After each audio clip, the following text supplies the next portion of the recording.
ఈ రాష్ట్ర ముఖ్యమంత్రి జగన్మోహన్ రెడ్డి తన సొంత ప్రయోజనం కోసం ఎవరినైనా వాడుకుంటారు. తన పని అయిన తర్వాత ఎవరినైనా ఎంతటి వారైనా దానికి వదిలేస్తుంటారు.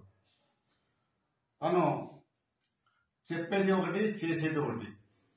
ఆయన నైజం, ఆయన లక్షణం కూడా అలాంటిదే.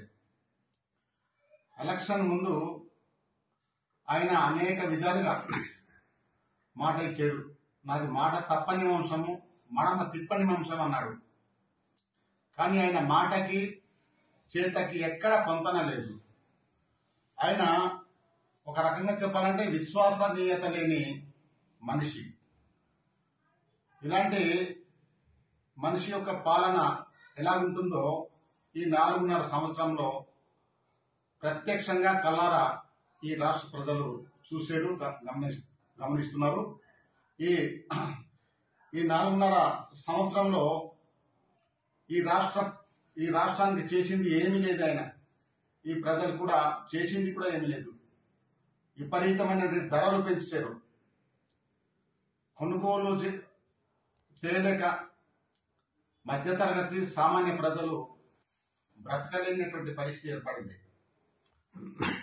ఈ ఓట్లేసి గెలిపించినటువంటి ఈ పులివెందుల ప్రజలకే ఆయన ఏం చేయలేకపోయాడు. ఆ పులివెందుల ప్రజలకి ఆయన మోసం చేశాడు. అలాంటి ఈ రాష్ట్ర ప్రజలకి ఆయన ఏం చేస్తాడు? ఇవాళ మద్య నిషేధం చేశారా? మీరు సొంత బ్రాండ్ పెట్టుకుని మద్యాన్ని మీరు నడుపుతున్నటువంటి పరిస్థితి కాదా? ఇవాళ నాసి రకం మద్యం తాగి అనేక మంది చనిపోతూ ఆడపిల్లల యొక్క మంగళసూత్రం తెంపుతున్నటువంటి ప్రభుత్వం ఇది కాదా అని ఇవాళ అడుగుతా ఉన్నాం. మద్యం లేకపోతే ఈ ప్రభుత్వం నడపడం కష్టము అని చెప్పి ఏకంగా మద్యాన్ని తాకట్టు పెట్టి మరి లోన్ తీసుకుంటున్నటువంటి ముఖ్యమంత్రి మీరు కాదా అని ఇవాళ అడుగుతా ఉన్నాం.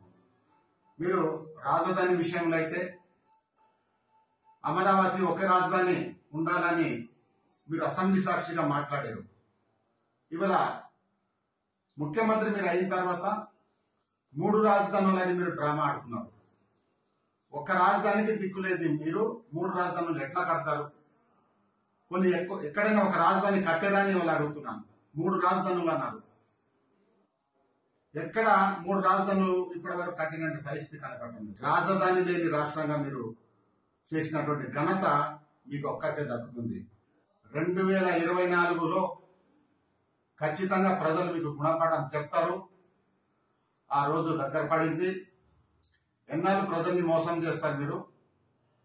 ఇక మీ ఆటలు సాగవని ఈ సందర్భంగా తెలియజేస్తూ 2024లో ఈ రాష్ట్ర ప్రజలందరూ చంద్రబాబు నాయుడు నాయకత్వం కోరుకుంటున్నారు. చంద్రబాబు నాయుడు లాంటి విజనరీ లీడర్స్ ఈ రాష్ట్రానికి అవసరమని ఇవాళ రాష్ట్ర ప్రజలు, మేధావులు, విద్యార్థులు, అన్ని వర్గాల ఉద్యోగస్తులతో సహా అన్ని వర్గాల వాళ్ళు ఇవాళ చంద్రబాబు నాయుడు నాయకత్వాన్ని కోరుకుంటున్నారు. 2024లో ఖచ్చితంగా చంద్రబాబు నాయుడు గారు ముఖ్యమంత్రి అవుతారు. ఈ రాష్ట్రాన్ని ఖచ్చితంగా మీరు చేసినటువంటి అప్పులు రాష్ట్రాన్ని ఖచ్చితంగా గాడిలో పెట్టి మంచి సుపరిపాలన అందిస్తారని ఈ సందర్భంగా నేను తెలియజేస్తున్నాను.